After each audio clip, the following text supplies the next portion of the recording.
All right, welcome back to this week's edition of the Rock and Roll Ghost podcast. This week we have filmmaker Balin Schneider.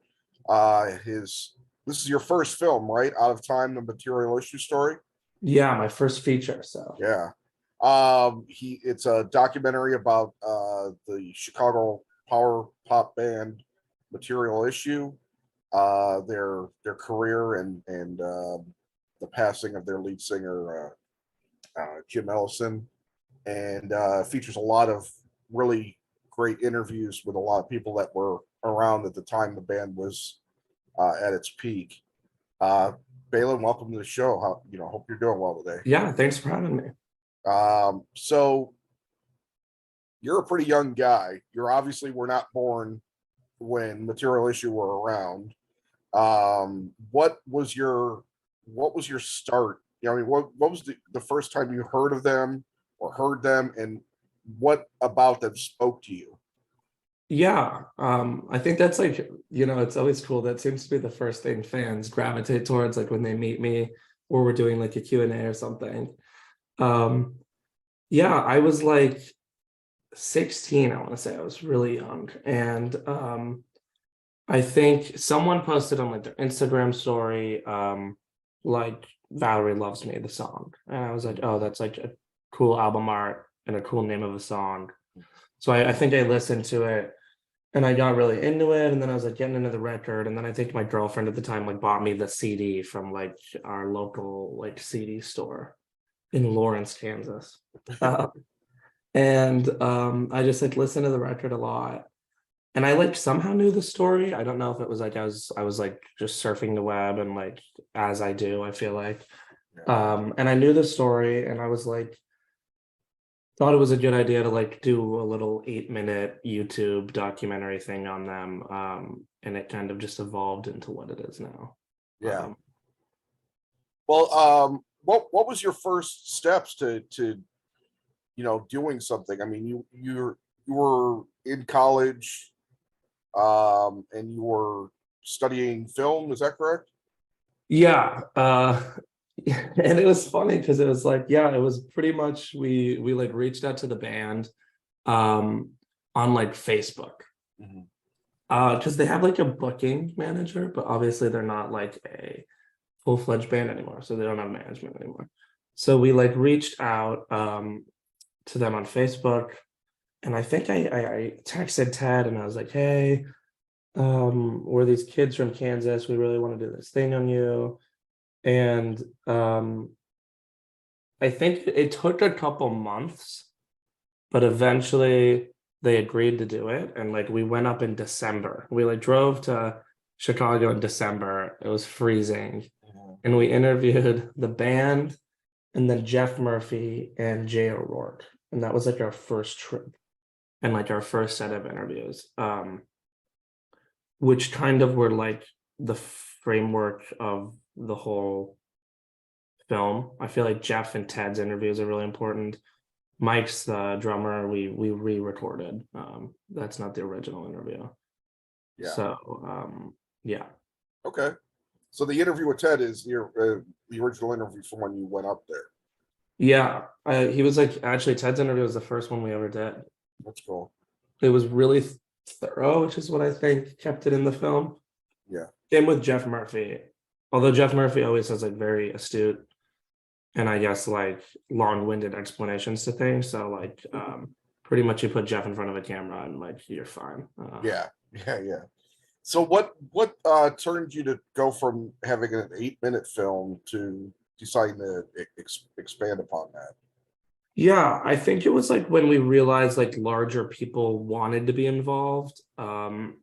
And also Jim's family, like getting Jim's family involved was definitely like this moment where it was a lot more intimate and like became kind of more of a complex story. And it's interesting because they're in the film at like, I feel like the two they're at the beginning and then they're at the end. It's not like they're this through line of the story, but they're definitely like the emotional catalyst of the story.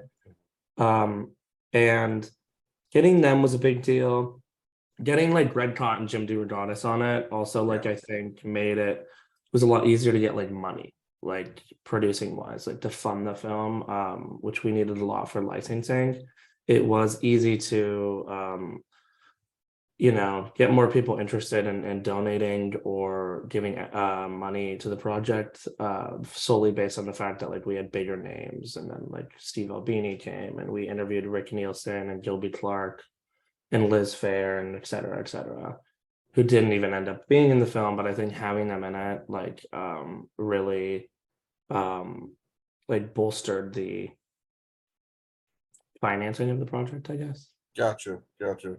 Well, you brought up some people that were featured in the film in different ways, but you brought up three that you say you interviewed, but you didn't know using the footage. One was Rick Nielsen, one was Gilby Clarke, and Liz Phair. What about those interviews didn't fit with the final film as you saw it? Yeah. Out of the three, I really liked Liz's the most, but it was just audio because it was like COVID, so it was like Zoom, right? And I just didn't like the idea of just kind of like having her like underneath photos. I feel like Liz has her moments in the film where like it's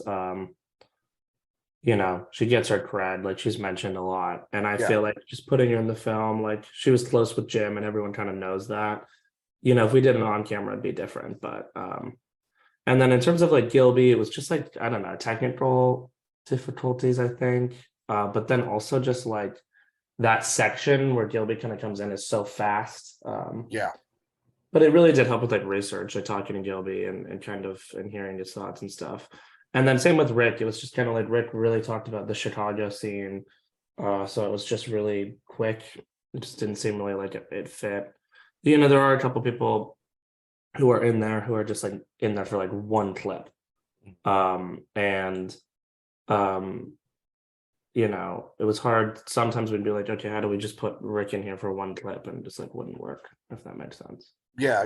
Well, I wasn't sure if maybe sometimes like with a documentary, sometimes the basics the basic thing that people say might be said somewhere else, maybe better, more, or however, more poignantly or whatever. I thought maybe that might be part of it, but yeah, I guess it's got to be hard to whittle all those interviews down to something that tells a compelling story that doesn't, have any, slack in it, I suppose. Yeah, for sure. I think also we were dealing with that like hour time slot. Like the film's relatively short for a feature. And I think that was like partly like us learning as filmmakers, because like most people who worked on it were really young, and I feel like you can even tell with like the interview shots, you can see our arc, like you can see us growing.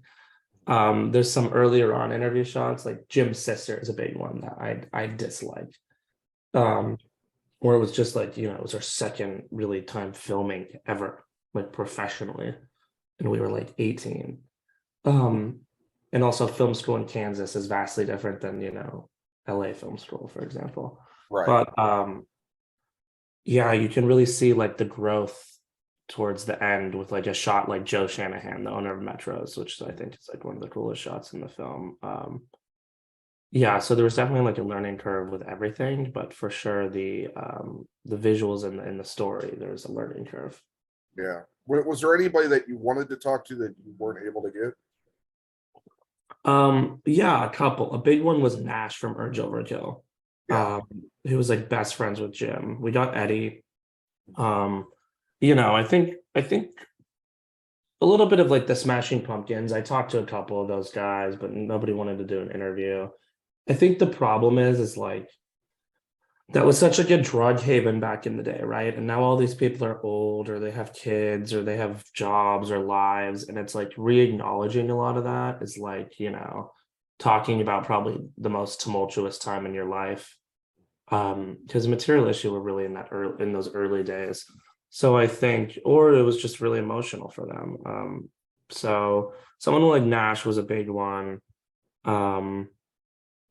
Why did he choose not to be in? Just because he didn't want to talk about Jim being that close of a friend, or?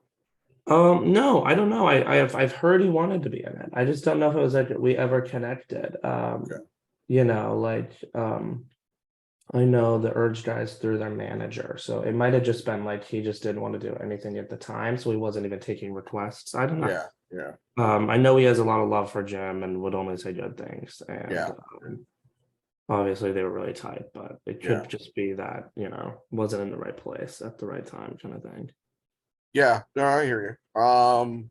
What was the most surprising thing that you learned when you were making the film? Hmm. Um, I don't know. I think it's that theme of like two things, I guess. I think the first thing is like this theme we really have been focusing on, which is like Material Issue opened the door for like a lot of Chicago bands. Like really, I think a lot of these artists like Billy Corgan or Liz Phair, Veruca Salt, um, would say that like Material Issue was that band that opened the doors. Like without them, um, there would have been no like putting Chicago on the map. And I think that's really important because I think it even continued like later down the line, like Smoking Popes and Fall Out Boy and Alkaline Trio and Rise Against. Like they all really followed that Material Issue model. Also, Material Issue were fronted by like the most enigmatic lead singer ever. And like he was constantly like he booked the club while he was in a band. Like he was constantly booking smaller bands. Or he'd go to Indiana and he'd invite some Indiana opener to open for them, even when they were on a major. And I think, it was this idea that like he really liked uplifting people. And Jim had this really like bad reputation or having a large ego kind of reputation. But in reality, it was like he really loved music and he loved like Chicago and the scene he was in. And he was really the godfather of that. Yeah, And that like at first kind of uncovering all that was probably the thing that I was like, whoa, um, this is a lot more deep than just like a band that made good songs. Um, so that was probably the thing that like surprised me the most in the way that I had to really figure out how to like say that, if that makes sense. yeah. Well, there was. I mean, Material Issue were a band that I definitely heard of. I mean, I was a big listener to WXRT before um, alternative kind of broke, and there were all these bands that you would hear on XRT that you would only hear there. You couldn't possibly hear them anywhere else. You'd hear The Cure, you'd hear Depeche Mode, you'd hear Material Issue, what have you. And it was like I said, it was right before alternative kind of hit. Obviously, Material Issue came out with their album International Pop Overthrow before Pumpkin's Gish debut. So yeah, you're right. I mean, they were definitely ahead of their time in terms of being the start of the scene. But they were still a band that even though I knew that they were played on the radio and they had a certain amount of success, they were still felt like I don't know, I wouldn't say a smaller band, but they seemed just underrepresented somehow. And I don't know why. I mean, we knew a lot about them in Chicago because they were Chicago, but at large, I mean, I know they were played on MTV, but I personally don't ever remember seeing a video of theirs on MTV until Kid and the Waitress, which is really weird. Yeah, So I I mean, I mean, think that's a matter of like the label just not doing enough for them. yeah, what's crazy is, the band's management team have all kind of gone on to be the leaders in their industry. Yeah, Like Jeff and Peter have managed some of the biggest acts of all time right. and probably had the biggest management company of the 2000s. And then Melissa, who was on the band's management team, now owns probably the biggest PR firm in Hollywood. And it's kind of crazy because you can kind of see them laying the groundwork for that with Material Issue, which was their first band. I think Peter maybe had dipped his toes in Ministry, but really Material Issue was like Jeff's and Peter's first band. Um, and what's interesting to me about that is like you're right, like it was really kind of like a fumble by the label. I think the problem was like Mercury at the time had a bunch of like I think hard rock and like not Material Issue, no alternative acts. Right. So like Material Issue was their alternative act. And like you said, they're not really an alternative act in the most traditional sense. Like that first song that broke on XRT, Renee Rim is the same, is really like a to me, like it's Brit poppy, like Yeah. 60s. So it's like, yeah, I think the label just didn't know what to do. And then I think Jim was hard to work with. I think Jim, by the third record, really, really soured the relationship with the label. And but I even think going to the second record, I think Jeff, the manager, Jeff Quantenance, and the label really wanted the band to rush into the studio and make a second record, right? There's like this year gap between 91, 92. And, you know, with that, the second record, Destination Universe, there's really good songs on that record, like really some of Jim's best writing, but it's just not that, it's not the best record. I was just talking to Mike about it, and this is I guess my opinion. Like the record sounds very too polished. They're playing on a click track. Um, I personally think, and I think a lot of people think, you know, they should have gone and recorded with a different producer. Yeah. But I think it was Jim and Ted being very comfortable and wanting to be with Jeff Murphy. Yeah.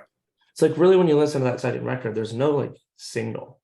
Like I think the thing people loved about the first record is like there was a ballad, there was Very First Lie, but really you had it fronted by like Diane and Valerie Loves Me and Renee Remains the Same. And then the third record, same thing. There's like 5 amazing rock songs, and then I Could Use You being a ballad. But with that second record, it's like a lot of soft songs, like Everything and Next Big Thing are 2 of the biggest songs. But then like What Girls Want, that video sucks. I've never really talked to that band about it, but that music video is awful.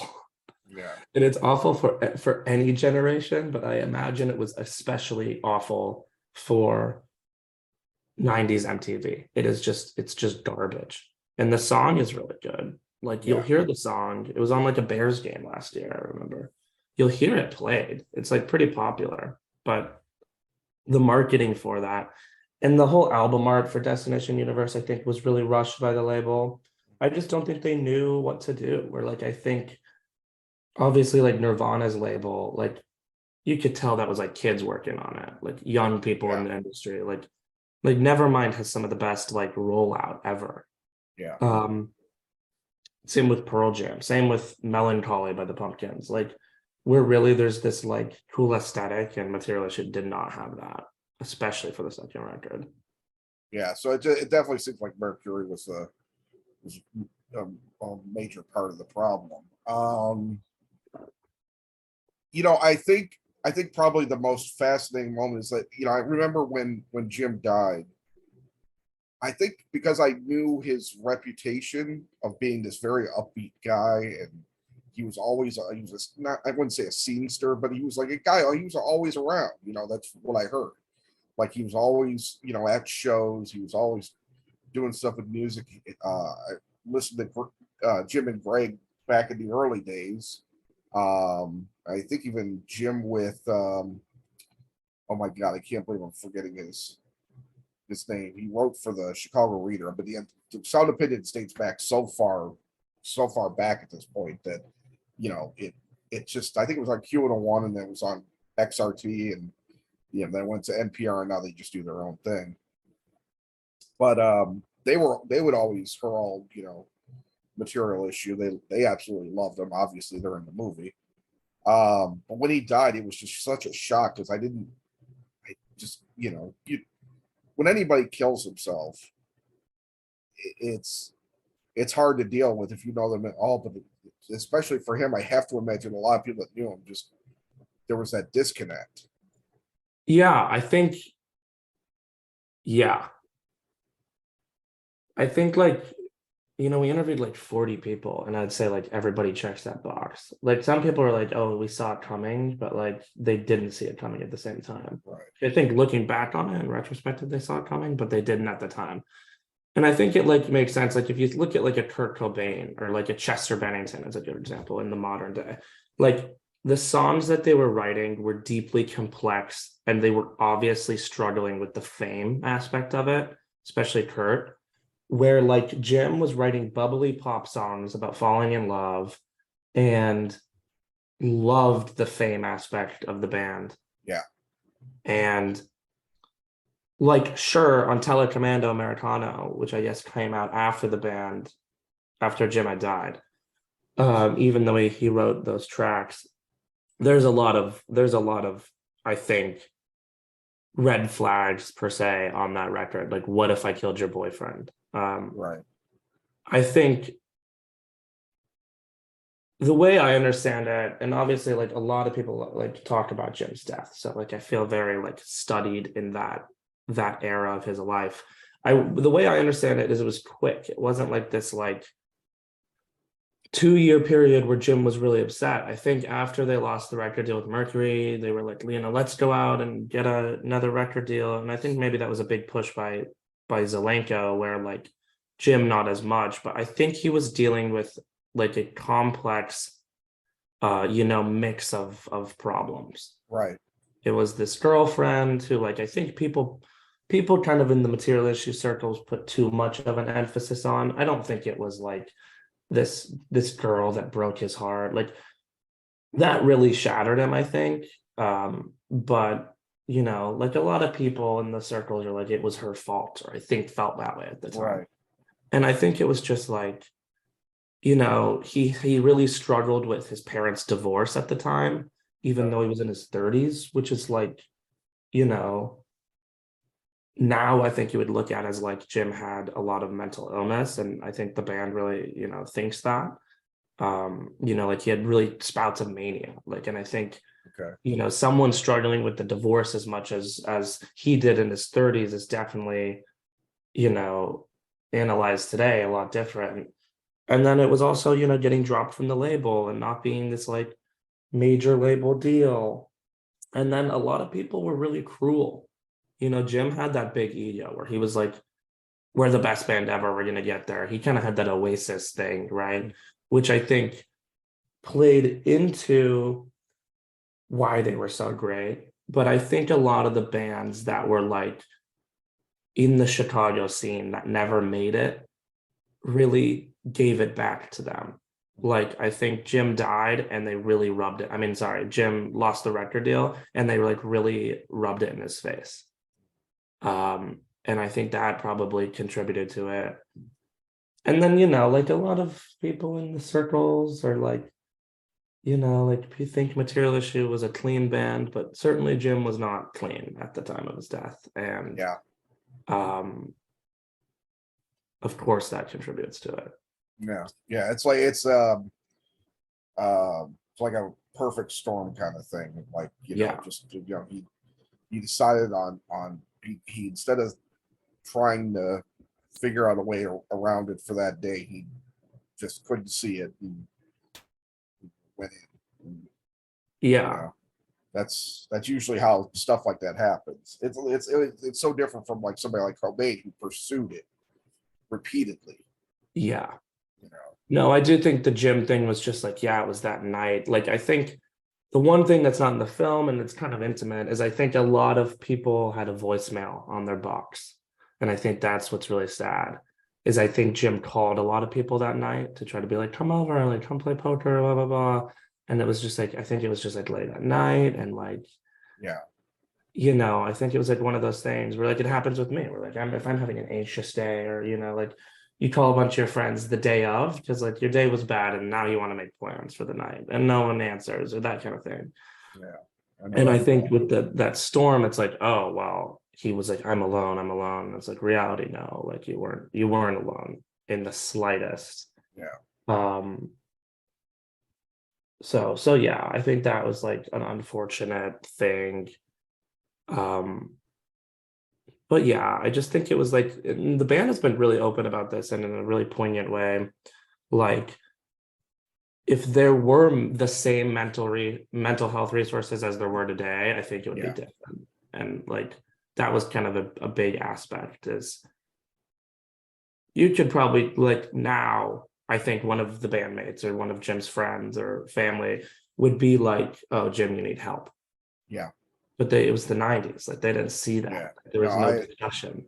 No, I can vouch for that. I mean, being about the same age as Jim and the guys, and suffering through my own mental health issues. It's like you know, it wasn't until the 2000s where I even realized I could go on medication to, you know, perhaps help. And I was a mess in the 90s, you know, mentally. Um, and everybody would always pretty much, except for my mom, you know, was always understanding. She knew, but like everybody else always would like suck it up, you know. I don't know what you have to complain about, you know, and all that stuff. And it's because people didn't know better, you know. Yeah, for sure. No, I think, yeah, no, I think a lot of people were like, well, why Jim? Why would Jim be sad? But it's like in reality, like, I mean, losing a record deal, like I felt like he thought his career was over. You know, they had booked him a flight to LA to write for, I think, Marshall Crenshaw. Okay. Um, and he had done some writing for other people. He wrote a song with Liz Phair for the film Stealing Beauty. Yeah. Um, I think they all thought Jim would have had a really long career in songwriting for other people if it wasn't Material Issue or Right. kept Material Issue going. And I think Mike really wanted to Yeah. I move. mean, he could have done both. It's amazing how like people used to break up bands because they didn't think they could even be they could do their thing and do the band. And nowadays everybody kind of has figured out how to circumnavigate, you know, all that Yeah. stuff. No, I think if you look at like kind of the modern 2000s models, it's like, okay, a good example now is like Jack Antonoff. Like Yeah. he's kind of done everything. I mean, he was in this band Steel Train, and then Steel Train didn't work out. Then he was in Fun, and then they won a bunch of Grammys, and then he left Fun, and then he started Bleachers, and then Bleachers is huge, and now he's producing for everybody. Yeah. Right. Like Yeah. where it's just like I'm gonna keep going. I think Jim had so much identity in Material Issue because they were kind of that first successful Chicago band. Yeah. And he wanted to stay in Chicago, where I think Mike was like, hey, we gotta move to LA. Like there's more opportunity there. Yeah. Whereas now, like you know, you can be successful in Chicago because of TikTok and Instagram and the scene that's in Chicago. Back then it was like, you know, a lot of the opportunity was in LA. Yeah. And I think all that kind of contributed to, I guess. Yeah. Well, and a lot of people too. I mean, you know, I think further down the road, I think like somebody like an act like the Pumpkins, who Billy still lives. You know, I think Jimmy and Billy still live in you know the Chicago area. Yeah. You know, it's like people figured out when they reached a certain amount of success that they could do what they want. That LA was, you know, LA, New York, whatever. It was just the beginning of that. But if he could have just, you know, maybe held on for a little bit longer, he could have seen it. Yeah, I completely agree. I think also too, um, Jeff Quantinitz, not Peter certainly, but Jeff Quantinitz, I think kind of like in the most not trying to be offensive way, abandoned the band a little bit. Yeah. And I want to be careful with how I Well, say it. he picked up. You mentioned it in the film, or they mentioned it in the film that his next project was Corn, Yeah. and Corn ended up becoming a huge thing. You know. Yeah, and I think that was the thing, and like he really catapulted Corn into like getting the Backstreet Boys and J Lo, and they had Michael Jackson, and then they had actors, and in just every huge musician ever. I mean, they just like blew up after the Corn thing.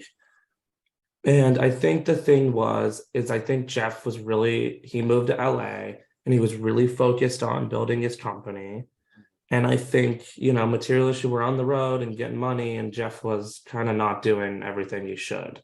Yeah. Like, I think he probably felt annoyed by Jim's whole deal with the label. And then they're like, well, like, no, they don't have a record deal. But it wasn't like a manager at the beginning of your career where they're really excited and they're like, okay, well, let's go get you another record deal then. And you're still the greatest thing. And it was two kind of albums that had done like objectively worse in the commercial space. Yeah. And so I think Jeff really was like, well, this Corn, this new metal thing is happening. And he blew that band up. I mean, instantly overnight. Yeah. And it's because Jeff is one of the most talented kind of mafia kind of guys, I think. Where like he's kind of one of those managers that like, you know, he has controversy. There's some like scrappier elements than like a Peter Katzis, Yeah.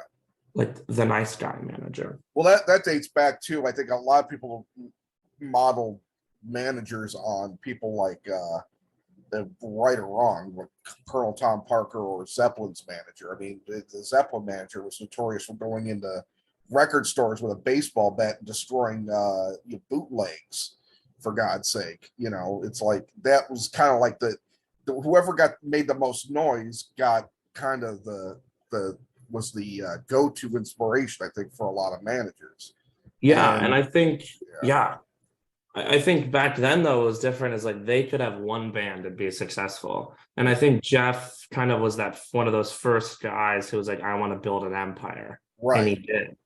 And then yeah, like they had no experience managing actors, but then they got like Leo DiCaprio and a bunch of people. I think Vin Diesel and blah blah blah, yeah, and it was probably that first big management company. I mean, now you yeah, have some like Crush Music, a good example, yeah. who also started with like one band and built it into the biggest music management company ever. But like really it was the firm and I think Jeff's vision Yeah. that he built that thing into an absolute empire. Yeah. Um, and also just because I think you have like good guy Peter on there too. Yeah. There is a big difference in the two of them, that's for sure. Yeah. So that's just interesting. I mean, I think, but I think, yeah, just going back to the corn thing, I think it was like a weight on the band. And I think at at the time too, Ted was kind of done with it. I mean, like Ted's like a family guy. I mean, he has a family, he has a good job, and he has a wife, and he's happy. And I think like, not that he didn't enjoy his time on the road and stuff, but it's like, I And think things could have come to a head in that regard too at some point. yeah. I mean, I think the thing is like maybe Ted had more insight. I don't know, I haven't really talked to him about it, but like into the idea that there was life after the band, and maybe Mike and Jim didn't. Yeah. Or didn't really have a plan, or Right. or we're just holding on too tight to the band. yeah. I mean, I think when you're at that level of success, it's hard not to. And I think that's like culturally one thing I've tried to analyze about it is it's like, I don't know, they were on top of the world at like 18. Like Mike was so young. And it's like, especially, when I think they were like the first band in Chicago. It's like all the people around all the girls, all the fans, all the people in Chicago being like, oh, you guys are the one that made it. They were celebrities. They were Yeah. full on celebrities in Chicago. So that is probably a hard thing identity wise to like at like 24, I don't know, however old Mike Slanko was, to be like, oh, well, it's all over. That's it. Yeah. Yeah. Like, what do I do now? Like 24 is still relatively the start of most people's career. So Yeah. that's crazy, I guess. Yeah. Well, the other thing too, with regards to Jeff and Peter, the difference is that people also didn't have conversations like they do now. Everybody just kind of pushed everything off until it became a crisis, and nowadays people know that you have to start, bands like, I think the most famous one that kind of shows the divide between the old and the new is when in that Metallica documentary where they actually go to therapy. It's like, because if they hadn't done that band wouldn't exist. Yeah. And it's just it is really it's like the Bible. It's like the Old Testament and the New Testament. It's like now everybody, not that people don't fight, not that bands don't break up, but people have a better idea of how to handle interband, dealings and all that. Yeah, for sure. Or I think, it could have also been like business wise, like planting the fact that they wanted Jim to not like to do stuff outside of Material Issue. Right. But I just think it was also probably Jeff and Peter's lack of experience. Yeah. And I think at the time Jeff was like way more involved. I don't really know Peter's involvement at that point, but Jeff was in charge. Jeff was the lead on Material Issue for sure. So I don't know like if at the time it came from this like unknowing how to like see a crisis or deal with it, or just like he saw it as a financial thing. Like Materialist is doing worse. I'm picking up this new band. I kind of have to move on. I love those guys, but Jim's difficult. I Yeah, mean, like, I don't want to like sit here and act like Jim. it was perfect.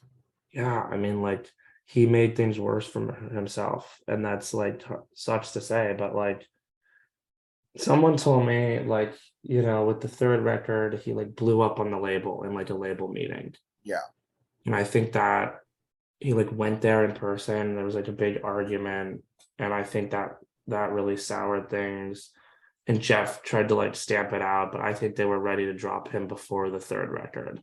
yeah, And the third record too is really amazing. It's like I think their best work. And yeah. that's what the film's kind of about. But I think too, like they definitely were more involved in the aesthetic, right? Like the album art's really cool. Jim and Mike really wanted to call it Freak City Soundtrack. I think the soundtrack part really hurt them because like Yeah, it would get organized with soundtracks at the record right, store. right. And then one more thing is I think the label didn't really care. Like the music video for that's good. It's way more 90s in my opinion, especially the performance section of the music video. Mhm. But I think the label didn't really care. I think they put Well, I Kimber don't. Yeah, as they a probably single thought at and this then point that they weren't going to break the way the other bands at the time did. yeah, and also just like, oh, they're hard to work with. Why are we gonna? No one was really passionate about the third record, I think, on the label, because probably they were difficult. And I always talk to the band about this. Everyone thinks that Going Through Your Purse should have been the first single, and I completely I agree. remember hearing that argument back then too. I remember. I specifically remembered Dear Goddess saying that that should have been the single. Yeah, no, it's that song is great. I mean, there's so many amazing songs on that record, Yeah, and a lot of it is because a lot of those were like early Jim songs, like pre-International Pop Overthrow. yeah, Um, She's Going Through My Head on that record could have been a single. Echo Beach could have been a single. I Could Use You could have been a single, even though it's a ballad. yeah, I think Kim is a good single, but it's like a third or fourth single. yeah. It's good. It's also just not a Jim Ellison song, which I think they Right, did.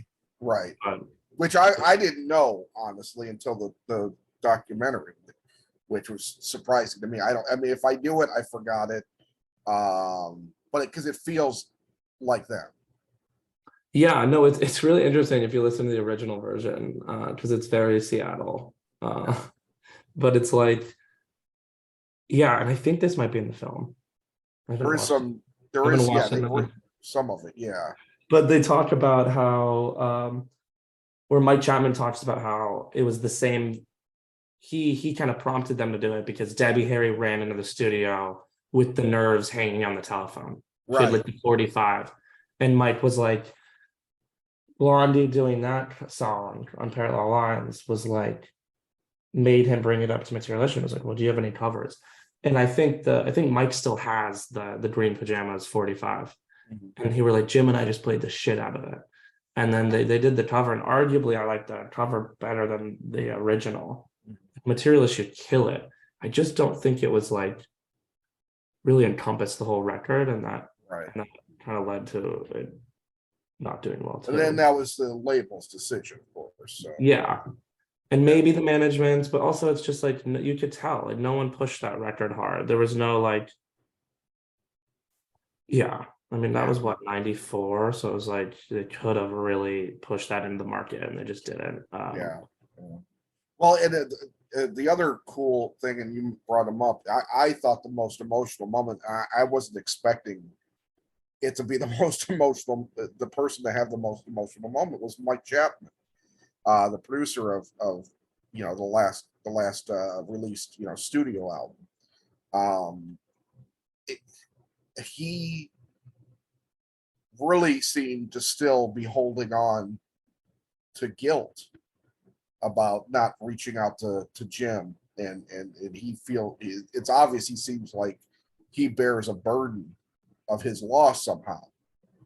Yeah, I mean I think that was interesting too when you asked earlier about being surprised. It's like, yeah, like that was another thing. A lot of people are still very guilty. And like in a very poignant way, like, you know, I'm friends with the band, but as a journalist, I can say that, like, you know, it's like the band doesn't really see each other a lot. Like really the only time Mike and Ted see each other is when I'm in the room with them. Yeah. Like and they get along like brothers, and like, you know, they're family to me now at this point. But nobody talks for 30 years, and I think that just feeds on guilt. Like Yeah. the family in the band didn't talk really until the film was being made, or kind of towards the end of the film being made. That's not a huge surprise. I mean, everybody seems very old school Chicago to me. Yeah, no, I mean, it was really like um but yeah, no, a lot of people had guilt, and the Mike Chapman thing especially, it was very beautiful. I just think Mike, for some reason, out of everything he's done, Right. that record meant so much to him, and he loved that record, and I think he thought it was one of the best things ever, and so did the band. And I think that's what I'm saying. If that happened in the second record, like they had a new producer right Yeah. away, maybe a gap between International Pop Over 2, like they had 2 more years. You know, it was like this 3 week period. They were recording in Chicago and going out every night with friends and family and making this amazing record with all these cool special guests. If that would have happened second record, it would have blown up. Yeah. I just think it was like so yeah, I think Mike was really guilty about it, because I think Jim was like emailing him or sending him letters, and he didn't respond, or he didn't respond in the way he thought he would. I think there's a lot of people like that Yeah. who maybe don't mention in the film, but were really guilty. And that was really, very, really difficult emotionally to film, but also like how to tell in like a poignant way. Yeah. But no, Well, Mike is yeah, such a great guy and such a like emotional guy. So it yeah, was for me, that was the moment of the whole thing. Is I you kind of I think it's making a documentary. I hate to say you live for a moment like that, but quite frankly, that moment is what you hope to achieve even multiple times in a documentary. That moment of extreme realness. Now, of course, you don't want to mind misery necessarily, but that one, it was such a um, unexpected thing, and for me, it connected me to the film more than I had already been connected to it. yeah, I think that for sure. I think the Mike Chapman thing makes the film for sure, unequivocally. His whole interview. I mean, Yeah, like, yeah, he was because I and didn't know much. I knew who he was, but I don't think I'd ever seen him interviewed before. yeah, I mean, like, and that was like, it was hard. I can tell that story a little bit, but it was like interesting because um yes, it was like this thing where like I knew it was gonna really make the film. It was a really small space. I was like a foot in front of him during the interview, Mhm. and I was like sobbing. It was like I only cried. I definitely teared up at a lot of people's interviews, but I only cried during Jim's mom's second interview and Mike Chapman's interview. Yeah, And of course, I was like, I gotta be professional. Like, this is a journalistic interview, but it was hard to sit there and not cry. yeah, And Mike Chapman's family was in the room, so it was like especially difficult to just like watch him talk about it probably for the yeah, first time. Um, but yeah, no. So getting Mike Chapman, I can say that real quick. Getting Mike Chapman on the film was funny. He's very reclusive and he lives in London. But when we interviewed him in like 2019 or whatever, 2018, he still had a house in Connecticut. I think yeah. since now he doesn't. He was like moving when he was getting ready to sell the house and move permanently to London, where he's at now. Gotcha. And I knew he had a house in Connecticut. Someone told me that no one had his email. And he's not a public guy, so he doesn't have like social media or anything. And so I white paged his address and I called the house phone, and his daughter picked up, and I was like, I'm trying to find Mike Chapman. I'm doing a film on one of the records he made. And she's like, what record? And I was like, Material Issues Freak City soundtrack. And she's like, that's my favorite thing my dad's ever done. And that was like immediately, and Astrid's great. She's like my age, so it was like kind of cool in that way. But she's like, okay, I'll give you his email. And he was like, I'll be in the US for 3 days out of this whole year. Yeah. So we had like a very small window. So I think we skipped class in college and flew to New York and drove to Connecticut just for that interview. And it was like, I don't know, so important and so amazing. Yeah, it was insane. But it was just kind of funny because I think it was like, yeah, he's like not someone like that I think typically does interviews, but he's such a good interview. And that thing is like, I want to say like 3 hours. I just had questions and questions and questions. And I think that's like one of my best interviews I think still I've ever done in my Yeah, career. he was really good in it. And Yeah. I mean, as somebody like that, you could probably talk for hours more about all the other stuff he's done. Yeah. You know, I mean, just an amazing career. And for the career he's had, he does not, you guys mentioned in the movie, you know, it gets referenced. He is not the guy you expect to, you know, to have done those records. He looks like a guy that's just going to go out on, like, I think somebody says, like, go out on his boat and, you know, go for a little sail or something. He's just a very, you know, average looking kind of dad guy. Yeah. No, I love that little bit. I think that's funny in the film. You don't expect him to have hung around some, you know, kind of notorious, you know, artists back in the day. Literally. Yeah. I mean, yeah, he's just like a brilliant songwriter too. I mean, he's just done so much. Yeah. And obviously I love Blondie. I guess there's literally a Yeah. Blondie poster right there. Oh, okay. I didn't see. I can't. Yeah, In my I can always see like half of it. That's But cool. yeah. So yeah, I love that interview. And obviously other people get emotional, but I love there's some good bits about that Jim's mom says. Yeah. And it guts me when I watch it still, but Yeah, she was really good as well. Well, I don't want to take up too much of your time, but I did want to ask, where is the film at now? I know you did a screening here in Chicago at the Alamo Draft House, the new Alamo Draft House. Where is it? Are things going to end up? Are you coming out with it on video, or how's that working? yeah, so I think we waited kind of a year-ish to do the Alamo Draft House because we really wanted to be at the new Chicago ones. Like we knew it was being made and they wanted to play it, so we waited for them. So we did a week of screenings there. We kicked it off with a Q&A that went amazing. And then so it's playing right now, like in a lot of cities. It's playing Minneapolis, Columbus, it's played in Chicago. We're doing a Q&A with me, Matt Pinfield, Melissa, and the band here in LA at the Alamo Draft House on March 24th. It's gonna play in Dallas, New York. We're getting a date. It's playing in Harrisburg. But there's probably going to be like at least 20 or 30 more dates announced of just like all around, especially in big markets where the band really did well. So it's going to continue to do this theatrical thing. And then we're doing this really cool Blu-ray package. I think it'll come out in July with some really cool stuff, some like extras. There's like this Smashing Pumpkins material issue poster that comes with the Blu-ray. Oh, nice. Liner notes by our friend Jim Ryan. And then we're doing, streaming after that. So probably I'm assuming that will be like fall or so. But we're really trying to do like, my distributor's Factory 25, which I think is one of the coolest in the game. And we're really trying to do these like cool, indie, keep it in theaters. I think people like watching it in theaters, which is weird because I'm not really a theater guy. I'm definitely more like watch at home kind of guy.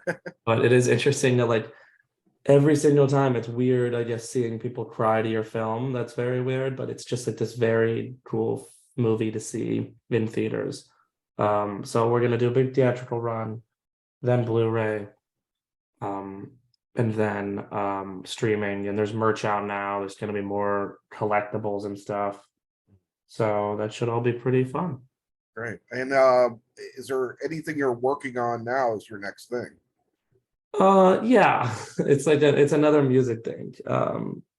but you know, the ups and downs of that. But Can you talk at all about roughly what it's about? it's about like a record label with a bunch of big bands. It's like 5 bands. It's probably all I can say. Okay. All right. But it'll be cool. There's All some right. we filmed some in Chicago. All right. That'll be the hint, I Okay. guess. All So right. I don't know. It still might never happen, but we're kind of at that You're stage. beginning work on it. Yeah. Well, that's cool. Well, So, I hope that goes well, and I'm really looking forward to what else you got going on, and keep on the lookout for, out of time, a material issue story in a theater in your city, and keep an eye out for, if you're not near a major city, and eventually it's going to be on video, so keep an eye out for that. And Balin, thank you very much for talking about yeah, thanks for having film me. today. It's a real pleasure to get to talk to somebody about their first film. It's just really cool. Awesome. Yeah, thank you so much. All right. Well, you have a good rest of your day, man. You too, man. All right. Thanks. Bye.